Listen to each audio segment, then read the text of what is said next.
monogràfics musicals que tornen al Digital Hits i com la temporada passada ens torna també la Míriam Martín. Míriam, com estem? Molt bé. Com ha anat l'estiu? Molt bé, molt bé. Espero que vinguis molt productiva. Sí, bastant.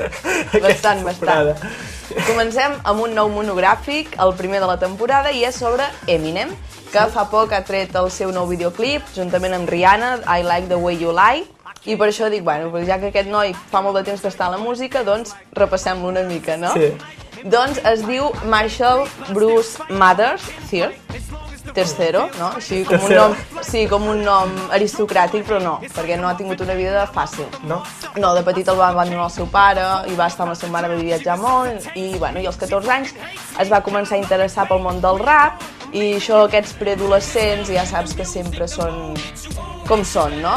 L'edat del pavo aquesta. Sí. I va començar a ficar-se al món del rap, a rapejar, i anava a concursos d'aquests freestyle, de batalles, i, bueno, doncs deien, ostres, aquest noi val, no? I què va passar? Que es va ficar amb un grup que es deia Basmin Productions, que van fer un EP, que un EP, saps el que és? Sí, el que és un LP, un EP... Un EP és com una cançó molt llarga, que no és ni un senzill ni un disc, i això m'ho ha dit el meu company Jordi Rull, de producció i realització, i doncs bé, van treure el seu EP que es deia Stepping Onto the Scene, i bé, bueno, més endavant es canvien el nom, es diuen Soul Intent, i el 95 fan el seu primer senzill que es deia Fucking Backstabber. És un nom una mica així, ja saps que el rap sempre són lletres, bueno, una mica dures. Una mica dures. Volen reflexar el costat més fos, diguem, de la societat, no? Exacte. En teoria? Exacte. Doncs bé, bueno, el noi aquest es veu que se li dona bé i el 99 treu de Slim Shady. Sí. I és quan es fa més conegut, que el va produir Dr. Dre, que també és un raper i productor. I de Slim Shady guanya ja el Grammy el millor àlbum de hip-hop. No, perdona, el millor àlbum de rap. Vale? Llavors ja treu de Marshall Mathers, que també guanya Grammys i pràcticament tots els discos que ha tret doncs han tingut, si més no, una o dues cançons que són conegudes, The Real Slim Shady, que va ser pràcticament la primera, encara ara tothom la pot recordar.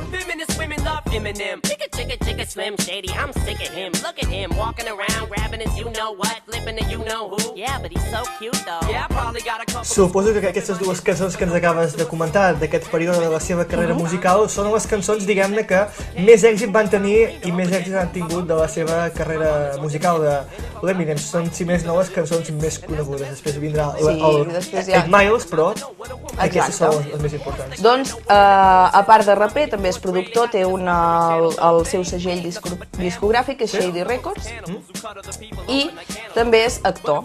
Actor que va protagonitzar 8 Miles, que tenia cert paral·lelisme amb la seva vida, i de la que va fer la seva cançó principal, que era Lose Yourself, que va guanyar Oscar a la millor cançó original. Per tant, té Grammys, té Oscars, té un piló de premis. A més, també Eminem ha tingut diverses col·laboracions amb altres cantants, ara la més recent amb la Rihanna, Love the Way You Lie, però també amb cantants com Dido. Com Dido, que va agafar la cançó de Dido, Thank You, i va fer la seva versió Stan. Aquesta cançó, precisament, com hem dit abans, les cançons d'Eminem són molt polèmiques i ell sempre ha dit que no se les ha de prendre la gent en sèrio, que ni és racista, ni és homofòbic, ni està en contra de les dones, és masclista. Però bueno, va ser en una gala dels Grammy que un col·lectiu d'homosexuals, el GLAAD, doncs li van fer com un boicot. Sí. I quin va ser la seva resposta? Doncs va pujar a l'escenari, va cantar amb Elton John aquesta cançó Stan, i van acabar l'actuació amb una abraçada, com dir, no tinc cap res en contra del col·lectiu homosexual.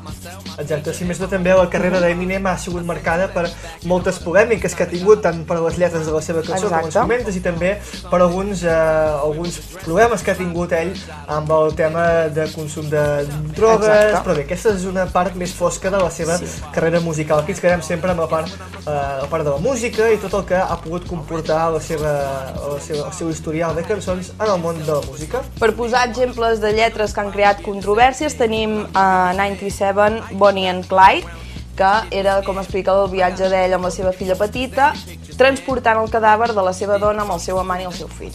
Vale? Això va tenir controvèrsies. O Guilty Consciences, que era, la feia amb el Dr. Dre, i que al final doncs, acaben com encoratjant a un home a que matés a la seva dona, que tenia un amant, i que matés a tots dos.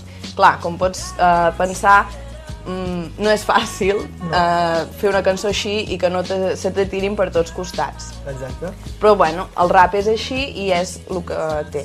A qui li agrada el rap sap que les lletres són totes molt dures. Però no només amb això té problemes, perquè també té cançons que es fica amb altres artistes, com per exemple a We Made You, que és de l'any passat. Sí, va ser, mira, per cert, va ser de les primeres que va sonar al Digital Hits a la seva primera temporada, aquesta cançó de l'Eminem, We Made You, un videoclip bastant curiós, es fiquen Jessica Simpson, Jessica Alba, Britney Spears, Amy Winehouse. Bé, estem veient imatges d'aquest videoclip, el fragment que es posa amb les diferents artistes del moment. Jo em quedaria amb el tall de la Amy Winehouse.